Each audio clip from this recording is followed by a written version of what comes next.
you. Oh, I see. Always want to follow. Like when Rock was getting ready for the Oscars. Right.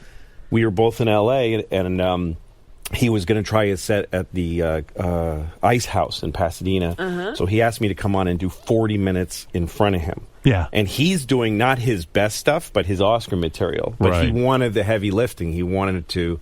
It's like swimming with a heavy suit first before the race, you know? So you went to see him work out his Oscar material? Yeah. Afterwards, does he say to you, what do you think I could improve here? Sure, yeah. I talked to him for a while about his set afterwards, yeah. Yeah, and does he, when you watched him on the Oscars, did he, because you were at the Oscars. I think I helped him out. Yeah, I presented an award at the Oscars. like what you presented. I thought it was a great angle. You presented the best documentary, right? Best documentary short. Short. Yeah. And you said, listen, everybody.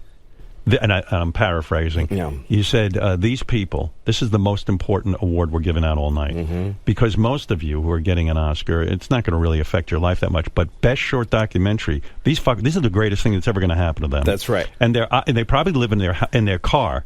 And this one, I said, this Oscar's going home in a Honda Civic. Right. It ain't going in a limo. No. These are the type of people who are in show business, but they barely. They didn't get dresses made for them. If you're a nominee for Best Actor, you have a union that looks after you, and you're probably wealthy. Yeah. This is the one where they just got nothing. And you love these type of people because, in a way, I feel you wear as a badge of honor the fact that you didn't go to college, that you had a series of jobs as like a dishwasher and shitty jobs, and a mechanic before you kind of hit it in show business, and you identify with the underdog. Yeah, and I made little short indie films. I went to Sundance with a short film, and 13 people watched it, and nothing happened. And, so I've been exactly where they are. That's what surprises me about it. When you were at the Oscars and you saw Chris Rock hosting, did you say to yourself, hey, I would like to host the Oscars? Was there any twinge of a kind of a feeling for doing that? Well, I'll tell you, because I was presenting, and I was scared to do that. Yeah. I was scared for him. He's my friend, and I watched him go through getting in ready for it, and he didn't pick an easy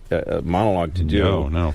And but I went, and I'm sitting. I've been to the Emmys every year for the last 5 years, and it's just nothing to me now. But the Oscars is a different world. And as it was getting close to my category I was going to present, I started feeling my heart rate go up and my blood start to get weird. And then somebody in a headset crooked their finger and said, come on. And I'm going backstage to do this thing. And I freaked out. I was terrified. Yes. My hands were trembling. And the one thing I kept thinking is when I'm holding the envelope, my hands are going to tremble. What was the terrifying moment? Because you knew you had something funny to say. Yeah, but I didn't prepare. They asked me to come to rehearsal. I didn't come to rehearsal. They asked me for the copy to put on their teleprompter. You said no. And I said no. Why did you not go to the rehearsal? Why not try I didn't feel like it. I'm an asshole. I just didn't fucking feel like it. It was the day before. I'm I don't want to go there. I just want to stay in my room. But what they enable you to do is to walk out, practice getting behind the podium. So smart. Right. Would have been the smart move. Smartest thing I could have done. Yeah, because you don't even know where you're going. No. I don't know where I'm going to go. I don't know anything. No, I watch carefully. And my heart rate is going up and up and up and up and up. And isn't that amazing to people? Because you've been in front of crowds forever. Something about that kind of thing. Because I presented at the Emmys once with Amy Poehler. Right. And my hands were shaking so bad that I couldn't open the envelope. And I handed it to her and had her do it. And she looked at me like, what's wrong?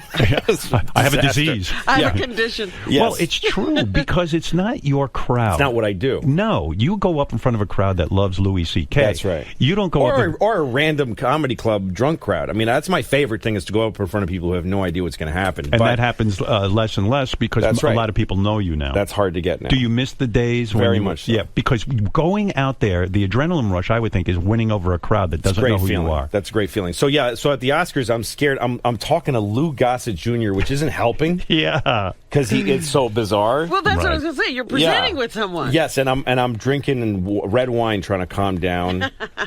Are you aware that you were next to Lou Gossett Jr.? Are you aware that maybe I'm taking up too much time? It's also his presentation. Yeah, that's right. That's what I am thinking. That. Yeah, because I'm talking to him and I'm like, he's probably trying to get in his head.